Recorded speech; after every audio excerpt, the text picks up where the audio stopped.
안녕하십니까. 개미 무명입니다.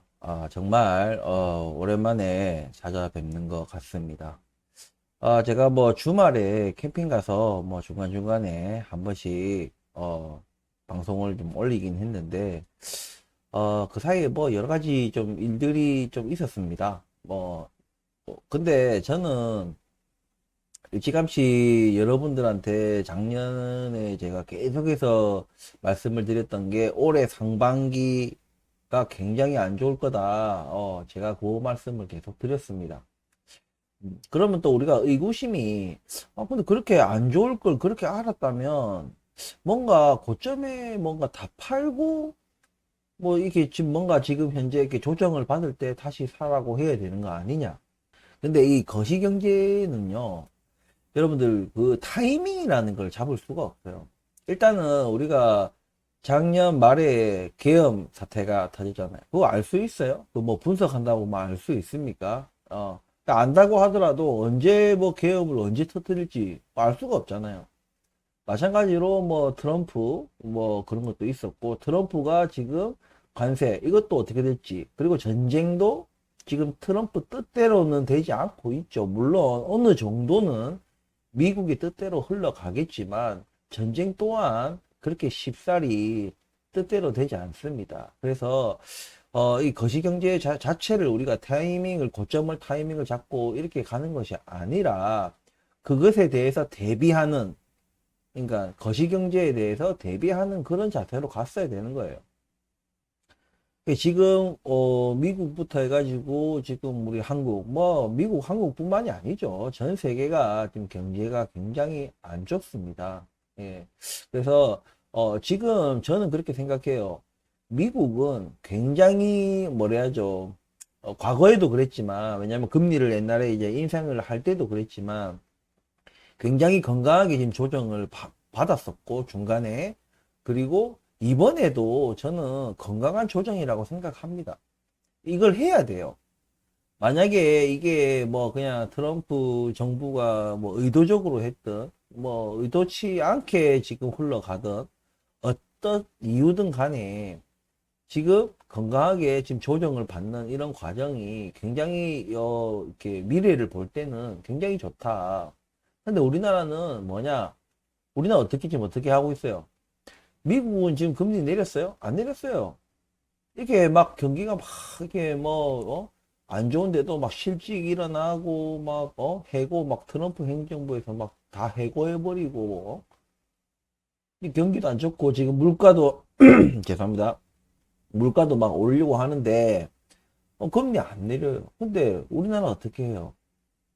지금 일자리 없고 자영업자 다 망하고 지금 난리 오뎅 브루스 계엄까지 터져가지고 환율 작살 나고 지금 이러고 있는 와중에 어떻게 하고 있습니까? 금리를 낮췄잖아요.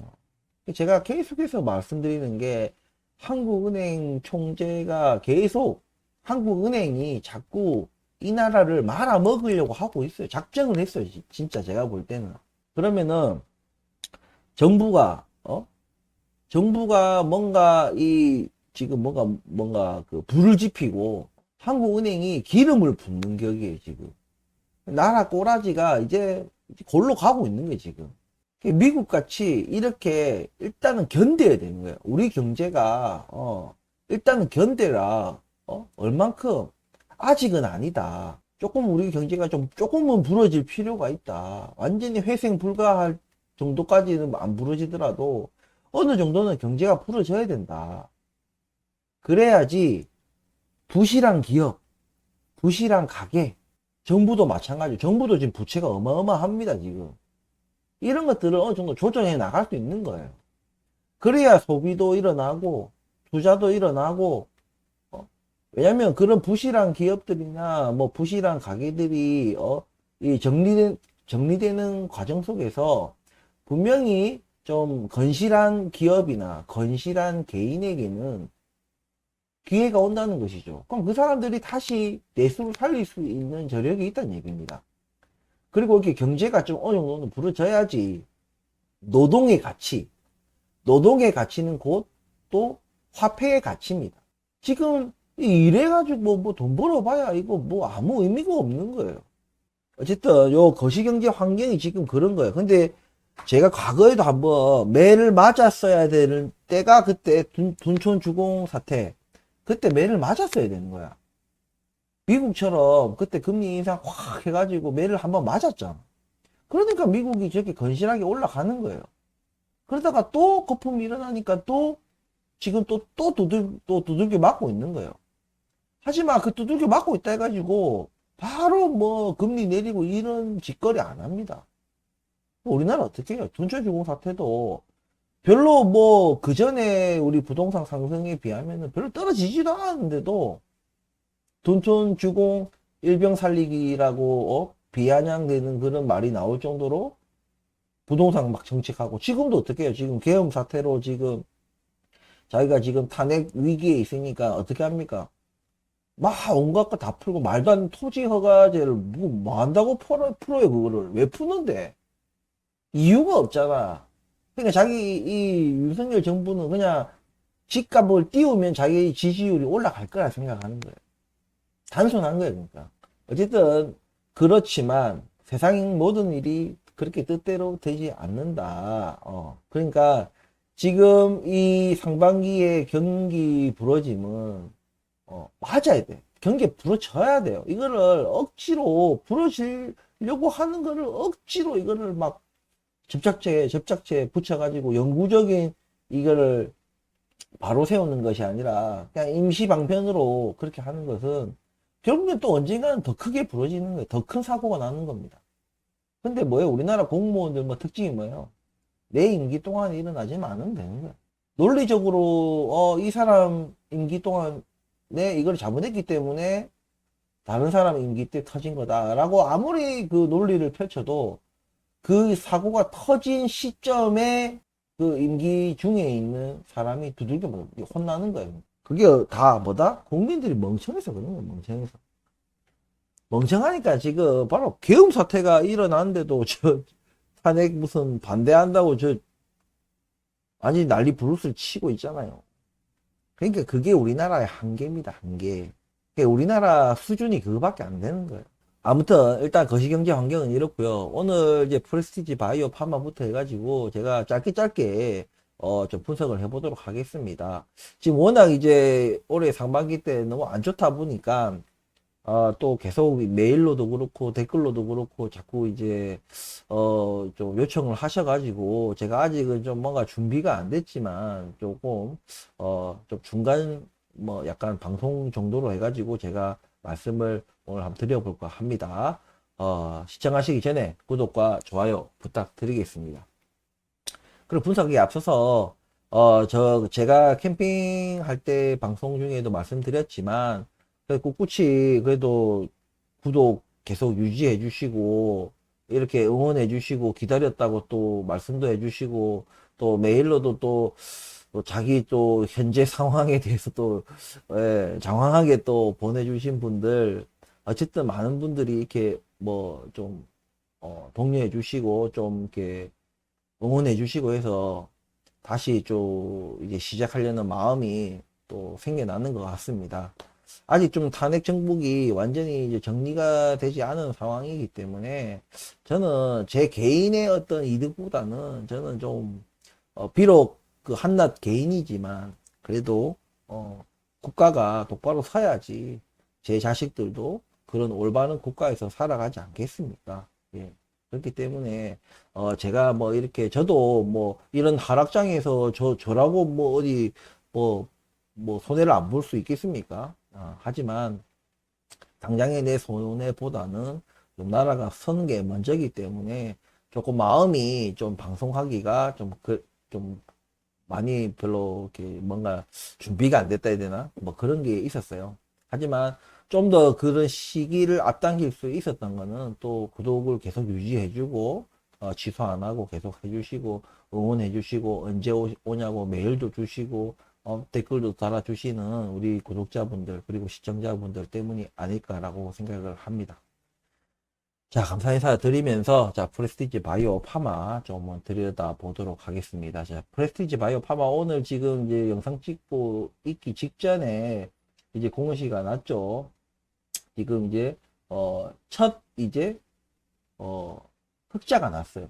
그러니까 비록 이제 영업 이익 흑자가 아니라 이제 단기 순이익이에요. 단기 순이익이기 때문에 좀 단기 순이익은 우리가 뭐 볼 때는 이게 우리가 약을 팔아서 얻는 것이 이제 영업이익이라고 할 수 있잖아요. 그러니까 단기 순이익은 조금 더 그 영업이익을 포함한 다른 부차적인 것들, 그러니까 뭔가 그 이번에 나온 것처럼 뭐 차에 이제 빌린 돈 뭐 그런 걸 갚았다든지 아니면 빌려준 돈을 또 그 빌려간 사람이 갚았다든지 아니면 손실 처리됐던 부분이 다시 회복이 됐다든지 혹은 뭐 그런 거 있잖아요. 아니면 뭐 다른데 만약에 프레스티지 파마가 다른데 뭐 부동산이 있는데 거기를 뭐 만약에 뭐 잠깐 빌려줬는데 거기가 뭐 어떻게 됐다 아니면 다른 데다가 뭐 투자를 했는데 거기서 뭔가 수익이 났다든지 뭐 이런 식으로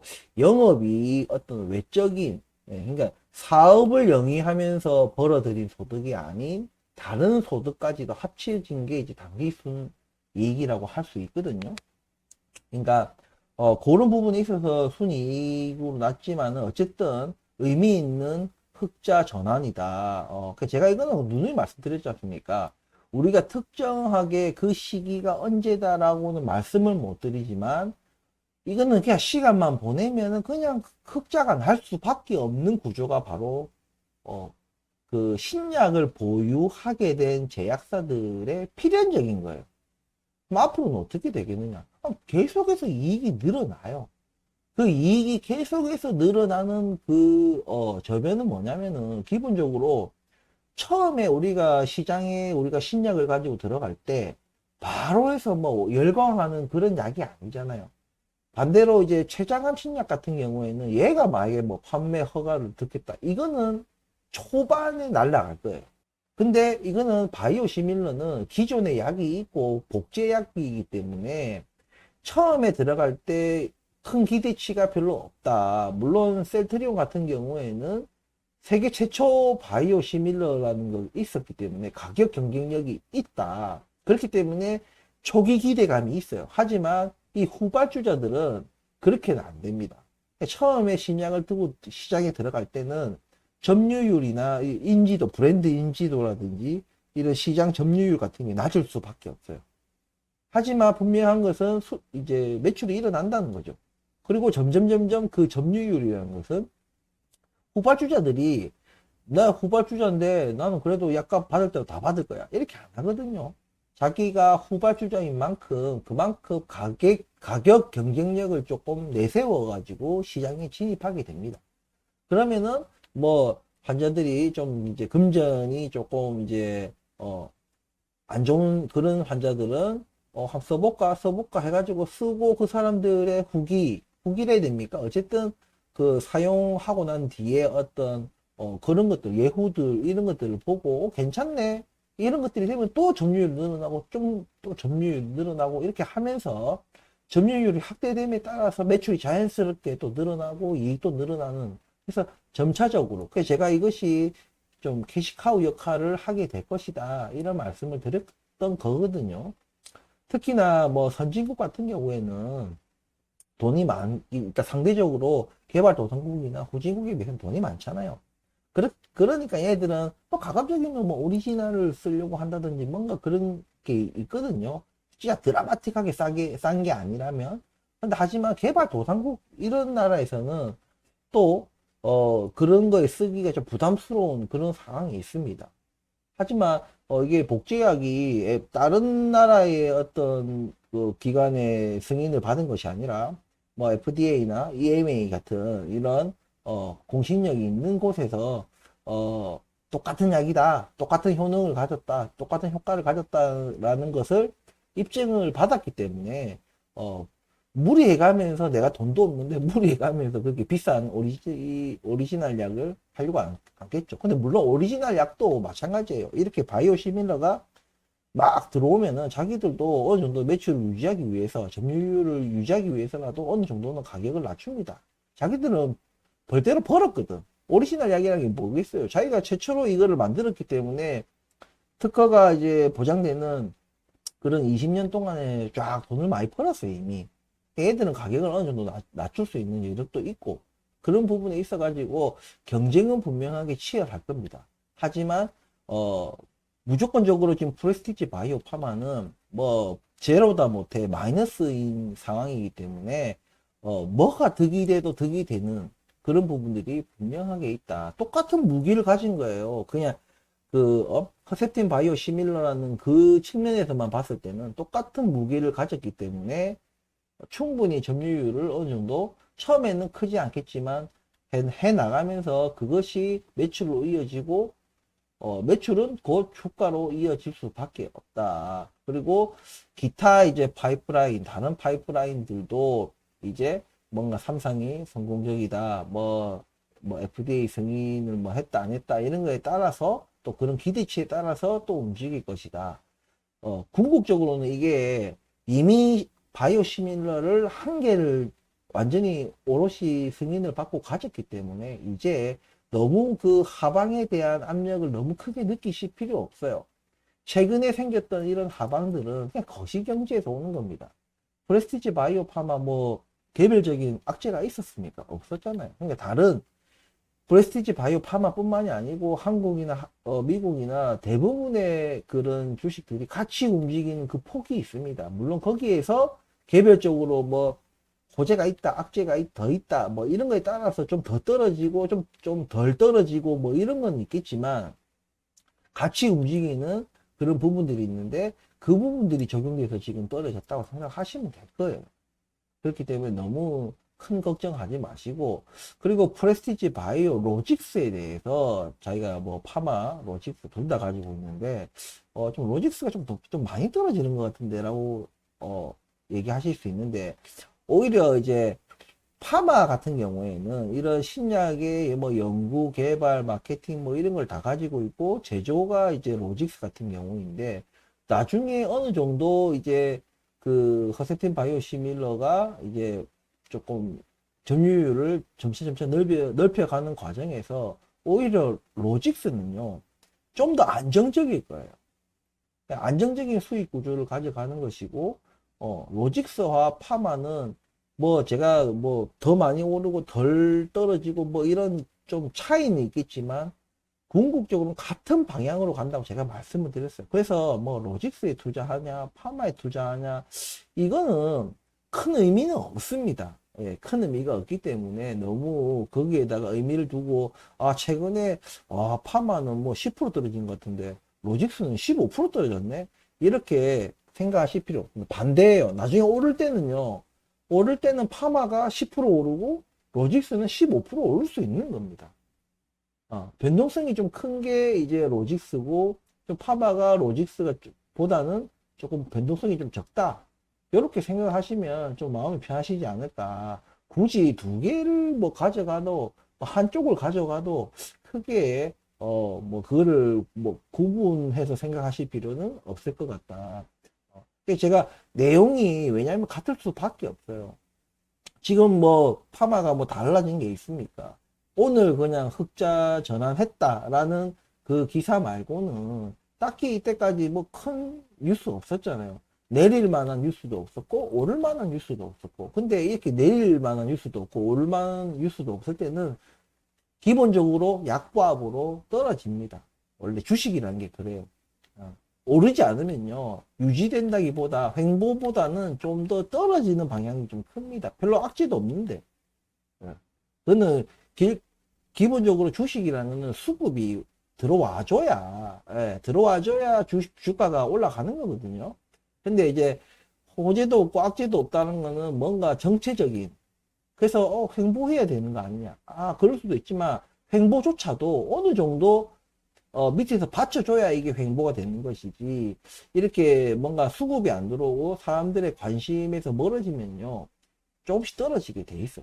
하지만 우리가 장기 투자를 한 사람으로서 봤을 때는 오히려 이렇게 개별적인 이유가 아닌 거시경제에서 오는 이유로 하락할 때는요 이때다 하고 사시면 되는 거예요. 제가 미리 말씀드렸다시피 상반기 때 안 좋다라고 얘기를 했기 때문에 안 좋고 가면 우리가 파는 게 아니라 떨어지는 것을 보고, 많이 떨어졌다고 생각이 될 때, 굳이 제가 리딩을 안 하더라도 충분히 떨어졌다고 생각되면, 이 정도면 진짜 많이 떨어졌다. 여기서 더 떨어져도, 그땐 더 사면 되지라는 생각으로 조금씩 분할 매수를 해오셨다면, 저는 괜찮다고 생각합니다. 그렇게 생각하시고 프레스티지 바이오 파마를 바라보시면 돼요. 이제 흑자 전환. 원래 이게 신생 기업들이 이 처음에 이 흑자 전환하는 게 이게 정말 어렵거든요. 예, 그러니까 흑자 전환했다는 것에 이제 시작이다. 이제 본격적으로 뭔가 시작이다라는 이제 돈이 벌리면요 사람이 기분이 또 이렇게 일할 맛이 납니다.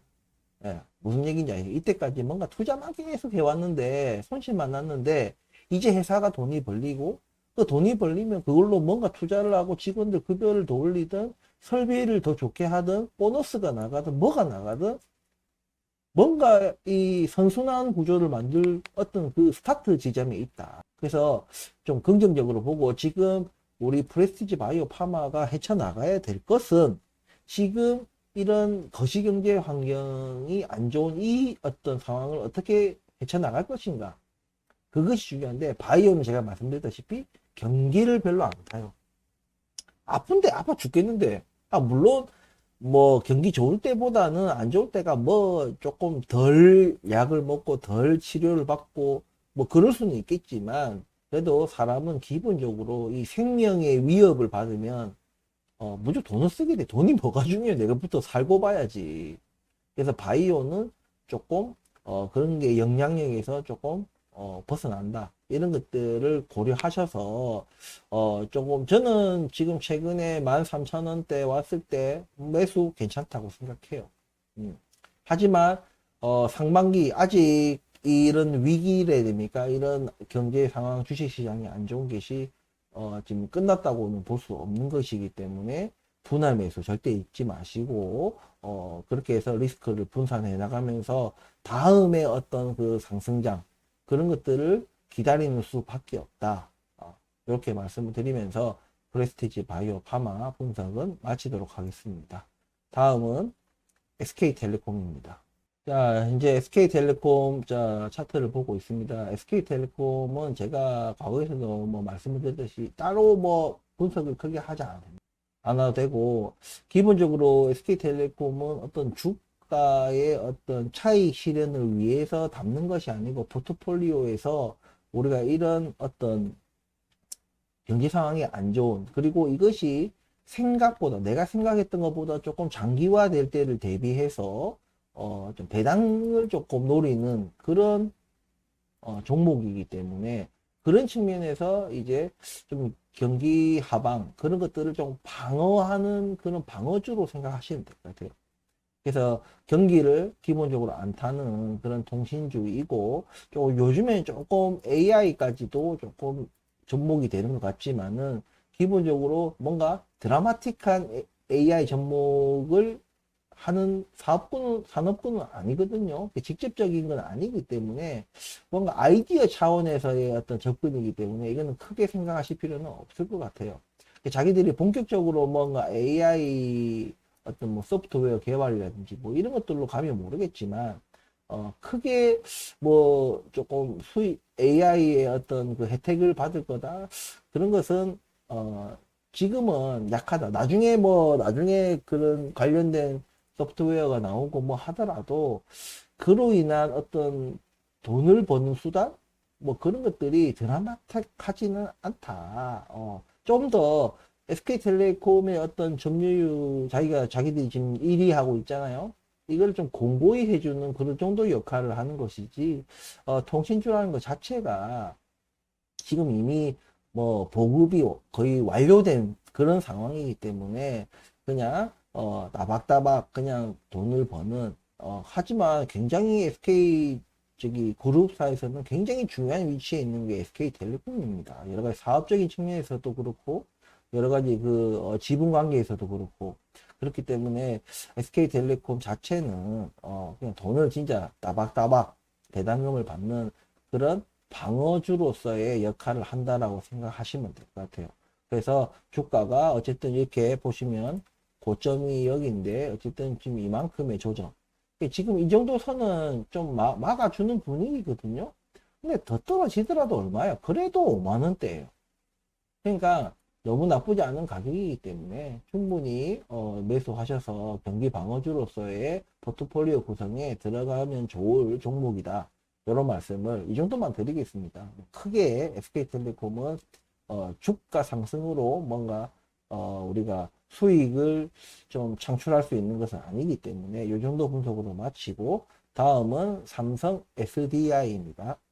자, 삼성 SDI도 최근에 이제 그 트럼프 머스크 그런 악재들이 터지면서 같이 테슬라 골로 가면서 이제 같이 골로 가다가도 최근에 이제 뭔가 지속적인 투자, 예, 그러니까 굉장히 배터리 업계 환경이 안 좋은데도 불구하고 지속적인 투자, 뭐 ESS라든지 다른 어떤 꼭 그런 전기차 외에 그런 배터리가 들어가는 다른 이제 산업군에도 좀 다양할 수 있는 산업군을 좀 이제 매출 출처를 좀 다양하게 할 수 있는 그런 노력들을 해 나간다.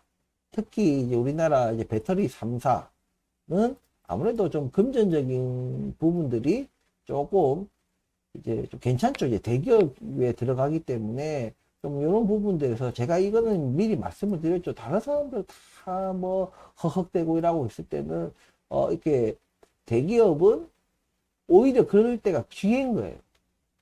왜냐면 배터리 업계 전체적으로 뭔가 상황이 안 좋다는 것은 자재나 설비나 뭐 여러 가지 이런 것들이 싸거든요.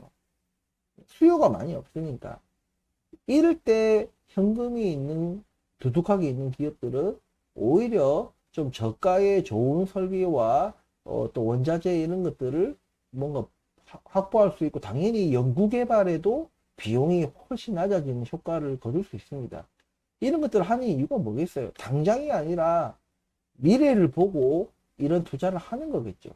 이런 측면에서 지금 약간 전기차 조금 뭐 캐즈미니 배터리 캐즈미니 뭐니 이런 말들이 있는데 그런 것들은 일시적이다. 전기차 시대는 제가 뭐랬습니까? 반드시 오는 거예요. 반드시 오는 미래이기 때문에 그것에 대한 절대 염려는 안 하셔도 산업군에 대한 염려는 안 하셔도 됩니다. 다만 아무 배터리 회사 종목은 사시면 안 되고 조금 이제 우량한 기업 위주로 총알 떨어져서 뭔가 그렇게 안 되는 지금 이게 한번 반도체도 여러분들 보셔서 아시겠지만 한번 도태되기 시작하니까 이게 걷잡을 수 없잖아요. 그죠? 그렇기 때문에 이렇게 투자를 계속 꾸준히 해 나가야 될 수 있는 투자를 계속 할 수 있는 기업 바로 배터리 기업들 중에서도 이제 조금 대기업 축에 들어가는 그런 기업들 중에서 보시고 그리고 지금 전고체 배터리가 어느 상용화가 아직은 또 조금 더 남았지만 그래도 뭔가 좀 더 진전이 있는 그런 상황이거든요. 그래서 전고체 배터리가 상용화되는 뭔가 보급이 되는 그런 시점이 오면 다시 전기차나 배터리 어떤 이 업황에 한 번 더 이 퀀터 점프를 할 수 있는 그런 시대가 저는 올 거라고 생각을 합니다. 그래서 지금 삼성 SDI 같은 경우에는 지금 이제 PBR도 굉장히 지금 많이 떨어져 있고 그렇기 때문에 충분히 매력적인 금액대라고 생각합니다. 지금 20만 원 지금 다 됐죠. 20만 원 거의 왔다 갔다 하고 있습니다. 충분히 매력적인 금액이기 때문에 매수해도 저는 괜찮다. 물론 분할 매수입니다. 장기 투자니까. 이렇게 접근하시면 삼성 SDI도 훗날 괜찮은 수익을 줄 것이라고 생각을 합니다. 그리고 자, 국내 주식은 삼성전자 마지막이죠. 자, 삼성전자를 보도록 하겠습니다. 자, 삼성전자 제가 조금 매수했다고 말씀드렸죠. 언제 매수했느냐? 이때 매수했습니다. 이때 아마 이때 거예요. 예, 지금도 수익이에요. 지금 많이 좀 오르다가 좀 떨어졌는데도 여전히 수익입니다. 그런데 팔지 않는 이유는 제가 과거 말씀을 드렸다시피 삼성전자를 제가 산 이유. 저는 삼성전자를 절대 안 사는 사람인데 왜 샀느냐?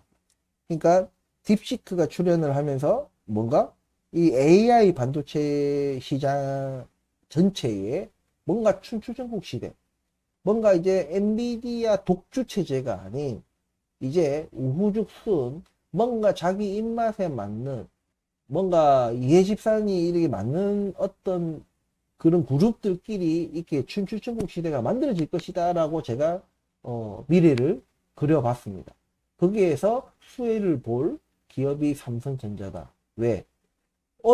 기술력도 TSMC 못지않은 기술력 가지고 있으면서도 무엇보다도 생산 캐파가 어마어마하기 때문에 절대 삼성전자는 이 반도체 시장에서 특히나 이렇게 새로운 어떤 인공지능 반도체로 넘어가는 이런 패러다임의 전환 이런 시점에서 이런 지금 보세요. 엔비디아도 잘 나갈 때 뭐 생산이 못 따라주는 거예요. 생산이. 근데 저 삼성전자가 생산을 하고 싶은데 아직은 이제 퀄 테스트를 통과를 못할 그런 기술이다 보니까 이게 문제지. 기본적으로 생산이 부족한 거예요. 그런데 이번에 딥시크가 출연을 하면서 춘추전국 시대 이번에 또 트럼프 머스크는 아니구나. 트럼프 정부 하에서 스타게이트 또 발표를 했지 않습니까?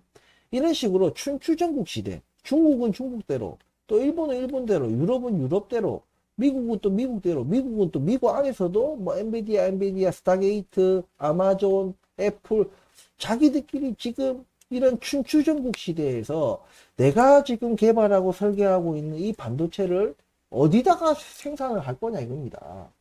전부 다 TSMC에다가는 할 수 없는 거거든요. 그리고 인공지능 반도체가 제가 말씀드렸다시피 정말 고사양이 있고 중사양이 있고 저사양이 있고 보급형이 있고 어디 특화된 특화형이 있고 그렇거든요.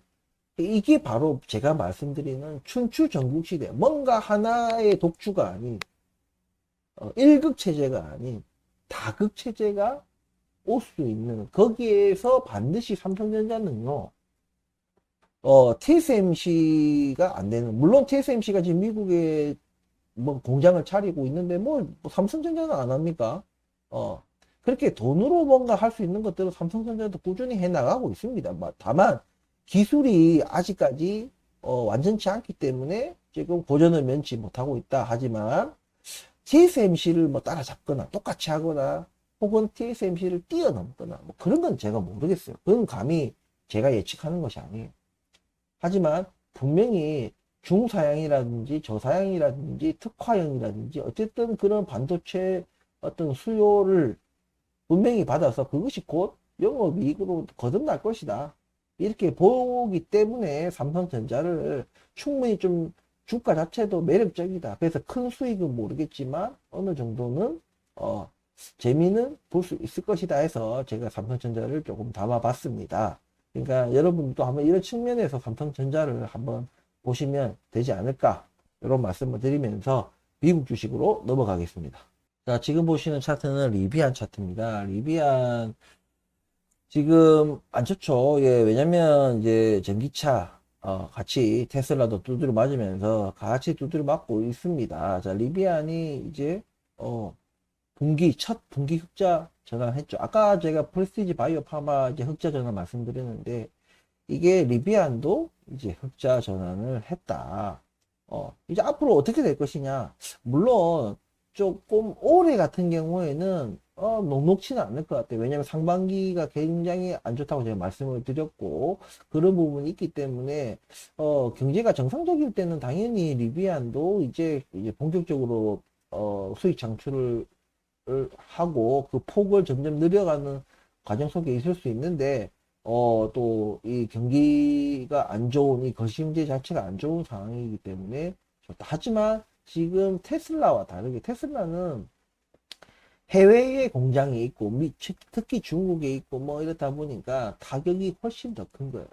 근데 이제 리비아 같은 경우에는 아직은 국내 내수만 이제 처리하는 아직은 그 시기이기 때문에 오히려 이 상반기 때 이렇게 경기 안 좋을 때 테슬라는 크게 두들겨 맞고 리비아는 작게 두들겨 맞는 그래서 테슬라와 리비안의 주가 폭은 오히려 좀 줄어드는 격차는 좀 줄어드는 그런 결과가 나오지 않겠느냐 그래서 좀 타격이 저는 리비안에도 타격이 전혀 없지는 않을 거예요. 하지만 국내 미국 내수만 보는 리비안 같은 경우에는 오히려 이런 상황들 관세 전쟁, 무역 전쟁 이런 데 속에서는 조금 더 타격을 덜 받지 않겠느냐 이렇게 생각을 하고 주가가 이렇게 조정받을 때 뭐 사는 거예요. 왜냐면 리비안 개별적인 이유는 아니겠지만 어쨌든 전기차 시장 자체에 대한 어 그런 지금 뭐 루시드 이런 뭐 니콜라 뭐 이런 다 자빠지고 있죠. 니콜라 자빠졌고 루시드도 이제 자빠지기 일보 직전이죠. 예, 그렇기 때문에 결국에는 순수 전기차 완성차 업체로는 테슬라, 리비안 이 두 업체만 이제 거의 살아남을 확률이 높고, 이제 기존의 완성차 업체, 내연기관 완성차 업체들이 이제 전기차로의 전환, 그게 이제 뭐 속도를 뭐 빨리 가냐, 늦게 가냐, 뭐 이 차이가 있겠지만은 어쨌든 그들과 같이 이제 순수 전기차로서 경쟁을 하지 않겠느냐. 그리고 중국의 이제 전기차 업체들이 또 경쟁 상대가 되겠죠. 글로벌로서는. 그러니까, 지금 현재 상황에서는 공격적인 투자는 당연히 하면 안 되는 거고요. 제가 원래 상반기 때 안 좋을 거다라고 말씀을 드렸기 때문에, 조금 총알이 준비돼 있을 것으로 저는 생각합니다. 저도, 조금씩, 저도 최근에 샀어요. 지금, 여기 어제 좀 떨어졌는데 어제 떨어지기 전에 조금 담았습니다. 좀 속이 쓰리긴 한데 그리고 어제도 또 조금 샀습니다. 예, 이게 분할 매수에 있는 게 매력이 있습니다. 이렇게 분명히 지금 흑자 전환을 했기 때문에 이 지금 어두운 이 터널 이게 솔직히 상반기로 끝날지 하반기까지 갈지 뭐 내년까지 갈지 뭐 얼마나 장기 침체가 될지 뭐 알 수 없지만 지금 제가 앞서 제일 방송 이제 첫 번째 말씀드렸다시피 미국은 지금 절실하게 두들겨 맞고 있어요. 금리도 안 낮추고 하면서 버티고 있어요. 그렇기 때문에 우리가 생각했던 것보다는 조금 더 빨리 이 터널을 빠져나오지 않겠느냐. 오히려 우리 한국이 조금만 두들겨 맞아도 아파 죽겠어 이러면서 방어 기제를 지금 발동했잖아요. 금리를 낮췄잖아요.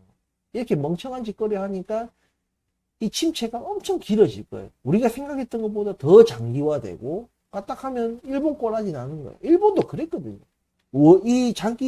이런 침체가 되는 그런 근본들을 잘라낼 생각을 안 하고 그냥 땜빵식의 그런 처분, 금리만 낮추는 결국에는 마이너스 금리까지 낮췄는데 일본 금리 살아났어요? 안 살아났잖아. 최근에 이제 물가가 뛰니까 애들이 경기가 살아났다는 게 아니라 물가가 조금씩 막 오르니까 얘들이 화들짝 놀래가지고 왜 화들짝 놀라겠어요. 경기는 살아나지 않았는데 물가가 뛰어버린. 그래서 물가 뛰는 것을 막기 위해서 금리를 올리는 거예요.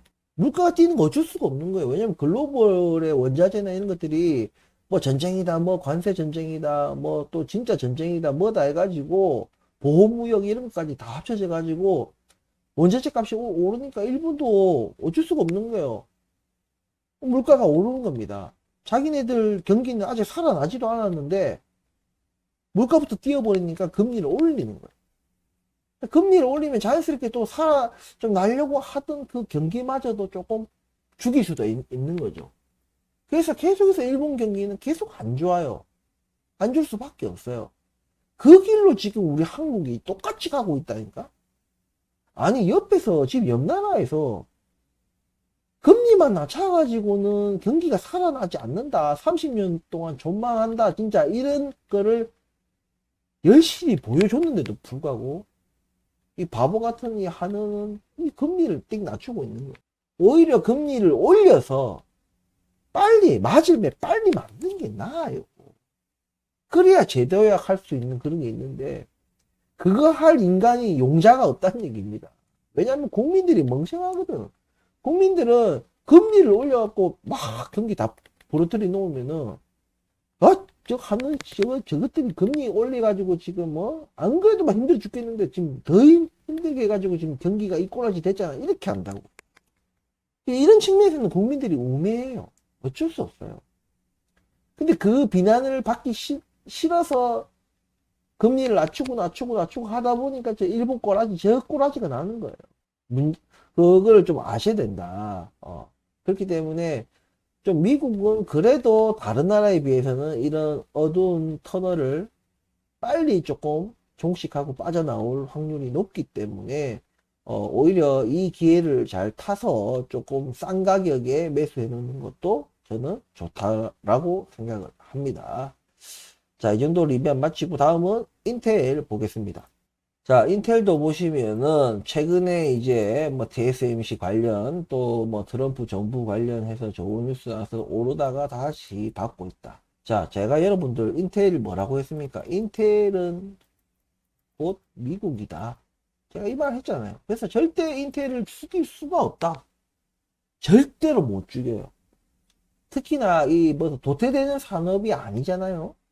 진짜 미래에 반드시 있어야 되는 그런 산업군이고, 나중에 제가 또 무슨 얘기를 했어요.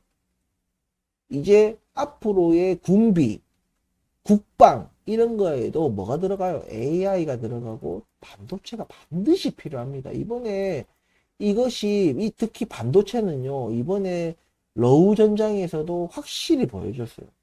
저 이제 여러 가지 부분에 있어도 열세인 우크라이나가 이 정도까지 전쟁을 치르고 버티고 맞서 싸우고 러시아를 상대로 이렇게 할 수 있었던 것은 바로 이런 기술력의 차이거든요.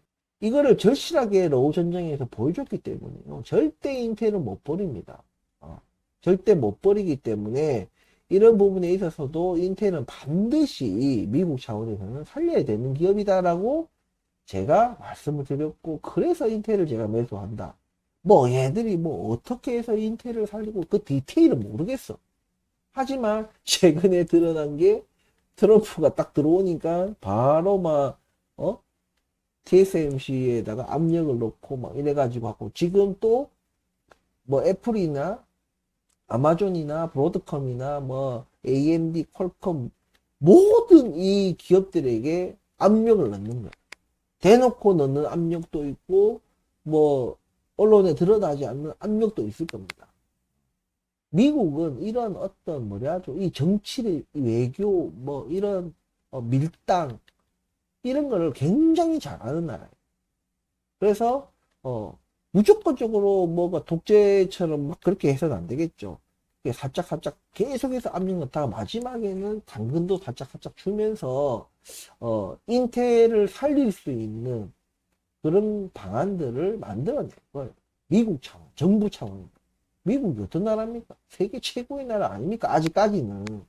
그렇기 때문에 절대 인텔은 방법은 디테일은 모르겠지만 무조건 살려야 되는 기업이다. 제가 이렇게 분명히 말씀드렸고, 최근에 어떻게 했습니까? 트럼프 정부에서 나서갖고 제가 말한 그대로 인텔을 살리려고 하잖아요. 물론 이걸 인텔을 미끼로 TSMC를 압박을 해서 다른 걸 얻기 위해서 그렇다는 것도 있지만 절대 아니에요. 인텔은 무조건 살리게 돼 있어요. 왜? 미국 국민들이 보기 좋잖아. 인텔을 살려냈다는 것 자체가 미국 국민들의 어떤 자부심, 눈에 딱 보이잖아요. 그러니까. 뭐, 인텔은 결국에는 못 살리고 죽여놓고, TSMC로부터 뭐 투자를 이만큼 받았다. 뭐, TSMC가 여기다가 뭐, 얼마를 투자해서 공장을 이만큼 짓기로 했다. 일자리를 이만큼 창출했다. 이런 건 중요하지 않습니다. 정치적인 부분에서는 그래요.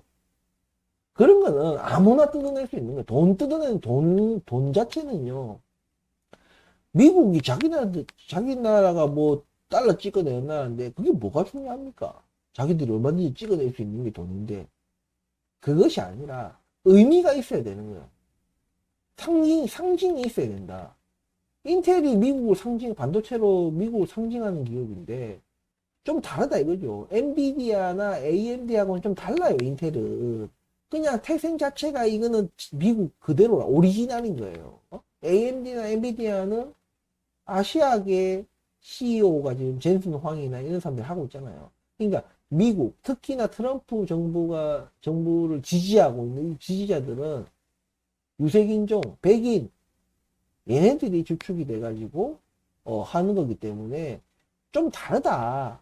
미국은 그런 게 굉장히 그 상징이 중요하거든요. 의미가 중요합니다. 그렇기 때문에 뭐 그런 차원에서 인텔을 살릴 거다. 최근에도 이제 콜 테스트를 인텔의 1.8A 공정 그 관련해 가지고 테스트를 받고 있다라는 또 뉴스가 나왔어요. 물론 그 테스트 결과는 어떻게 될지 모르겠지만 중요한 것은 어떻게든 인텔을 돕고 살리기 위해서 미국 기업들이 노력을 한다는 얘기입니다. 근데 TSMC도 생각을 잘해야 되는 게 지금은 자기들이 독보적인 위치에 있는 건 맞아요. 근데 삼성전자가 뭔가 쫓아왔다. 혹은 굳이 이렇게 고성능 2나노 뭐 이걸 안 해도 된다. 수요가 이제 2나노급은 수요가 줄어들고 뭐 3나노급, 4나노급이 어느 정도 수요가 받쳐준다. 이러면은 갑자기 TSMC의 위상이 떨어지는 거야. 위상이 떨어진다는 얘기는 미국과의 협상력에서 이 협상력이 떨어지는 거예요. 그리고 미국 내에서 뭔가 다른 어떤 기업들, 이 기업들이 TSMC한테는 뭐라 하죠? 그 고객이거든요. 고객사기 때문에 이 얘네들끼리 뭔가 또 이해집산이 돼갖고 미국 기업들끼리 또 이해집산이 돼가지고 뭔가 TSMC에게 안 좋은 부정적인 또 영향을 미칠 수도 있는 것입니다. 그런 것들을 잘 생각해야 되는 게 또 TSMC의 위치예요. 그렇기 때문에 이런 부분들을 미국에서는 굉장히 이거를 정부 차원에서는 이게 하나의 기업 아무리 대단한 TSMC라 하더라도 이 기업대 미국 정부의 이 어떤 분석력이라든지 이런 여러 가지 플랜 A, B, C, D 여러 가지를 해서 하는 이 미국 정부와의 싸움이 이게 되겠느냐. 그래서 인텔을 살리기 위한 전방위적인 물밑 혹은 물 위에서 여러 가지 것들이 있다. 왜냐하면 그런 정치적인 이유가 굉장히 미국에서는 크기 때문이죠. 그렇다고 또 인텔이 깜도 안 되는 기업을 억지로 살리는 게 아니잖아요. 제가 말씀드렸잖아요. 인텔은 지금 스마트폰 웨어러블 기기에서 뭔가 이 시대 흐름을 뭐 잘 못타가지고 이렇지만 여전히 CPU에서는 최강자고, 예, 여전히 점유율 1위입니다. 그렇기 때문에 얘들이 감이 안 되는 기업이 아니기 때문에 충분히 그 살릴 만한 어떤 건덕지가 있는 그런 기업입니다. 그런 차원으로 우리가 인텔을 바라봐야 된다. 저는 이렇게 생각을 해요. 지금 그렇게 흘러가고 있고 결과는 아직 안 나왔지만 어쨌든 제 말대로 흘러가고 있지 않겠습니까? 그래서 여러분들도 지금 이렇게 조정받을 때 지금 가격 좋잖아. 이렇게 가격 좋을 때 또 조금씩 담아보는 것도 나쁘지 않을 거다. 다만 우리가 이런 거 대비해야 돼요. 환율. 여러분들 환율이 지금 이제 1400 몇십 원인데 우리 한국 같은 경우에는요. 환율이 달러 대비 우리나라 환율이 좀 떨어지기는 좀 쉽지 않습니다. 왜냐면 일본 꼬라지 날 확률이 높거든. 금리를 계속 낮출 확률이 높다. 다시 말하면 미국 금리가 한국 금리보다 높게 유지되는 이 상황이 굉장히 오래 갈 것이다. 그 말인즉슨 환율은 고환율은 장기화될 확률이 높다는 얘기입니다. 하지만 또 세상 일은 모르거든. 미국 트럼프 대통령이 달러의 또 약세화를 또 원하는 인간이기 때문에 뭔 짓거리를 할지도 몰라. 그렇기 때문에 요런 부분들을 대비는 해야 돼. 대비할 수 있는 게 뭐예요? 부동산 투자밖에 없습니다. 예, 지금 달러, 금, 채권, 예? 주식, 부동산은 절대 하시면 안 돼요. 우리나라 부동산은 뒤집니다, 진짜. 골로 가요. 진짜 어느 날 망합니다. 지금 우리나라 지금 바로 조짐이 보이잖아. 기업들이 다 망해가고 있잖아요. 쩐이 없는 기업들은 다 망해가고 있어. 그게 누가 됐든 간에 건설이든 뭐든 지금 다 망해요. 기업이 망하면 일자리 없어요. 일자리 없으면 사람들이 어떻게 되겠어요? 지금 당장 먹을 게 없는데 무슨 강남에 투자 일하겠어요? 그러니까 이것을 이 흐름을 잘 봐야 됩니다. 지금 토호제 풀고 부동산 강남이 어쩌고 저쩌고 하는데 그거는 지금 탄핵 당하기 직전에 놓여 있는 인간 혹은 그 정부가 벌이고 있는 발악 같은 거예요, 발악. 그래서 대선 때 뭔가라도 지지를 더 받기 위해서 그냥 발악을 하는 겁니다. 이런 발악에 홀딱 넘어가가지고 매수했다가는 진짜 평생 일군 그 재산이 한 방에 다 날아가요, 진짜로. 왜? 주식하고 다르게 주식은 떨어져도 어쨌든 내가 팔려는 그 마음, 먹는 그 순간에 딱 바로 살 사람이 딱 있고 떨어진 가격이지만 어쨌든 살 사람이 있어. 근데 부동산 절대 아닙니다. 부동산은 경기 팍 불러지면은요, 아무리 낮춰도 아무도 안 사요. 아무도 안 산다기보다는요, 살 돈이 없어요. 살 수 있는 여력이 있는 사람이 없고, 그렇게 팍 떨어진 부동산이 내 물건만 나오는 게 아니고 어마무지한 물량들이 나오기 때문에 대체재가 대안이 너무 많은 거예요. 그렇기 때문에 안 팔리는 겁니다. 안 싸기 때문에 안 사는 것이 아니라 싼 매물이 너무나 나와 비슷한 아파트 수준이 되는 아파트가 떨어진 매물들이 너무나 많고 살 사람이 돈이 없어요. 그 아파트의 가치를 따지고 안 따지고 할 게 없어요. 그냥 지금 당장 먹고 살 돈이 없는데 이 시대 흐름을 못 보는 사람들은 늘 당하는 거야. 늘 팔아야 될 때 안 팔고 버티다가 쪽박차고 사야 될 때 안 사고 남들 나중에 상승하면은 뭐 어이씨 그때 살 걸이라고 시대 흐름을 못 하는 겁니다. 아무튼 오늘 제가 하도 이제 또 구독자분들이 요청하셔서 오늘 좀 비상시에 제가 또 이렇게 영상을 찍게 됐는데 조금 부족하지만 준비되지 않았기 때문에 뭔가 좀 부족하지만 좀 향후 대응에 좀 참고하셨으면 좋겠고 도움이 되셨다면 더 바람이 있겠습니까? 아무튼 빨리 제가 마음을 잡고 좀 본격적으로 제대로 방송을 시작할 때까지 조금 더 기다려 주십사 하고 양해의 말씀을 드리면서 오늘 방송 마치도록 하겠습니다. 긴 영상 끝까지 시청해 주셔서 감사하고 구독과 좋아요 부탁드립니다. 감사합니다.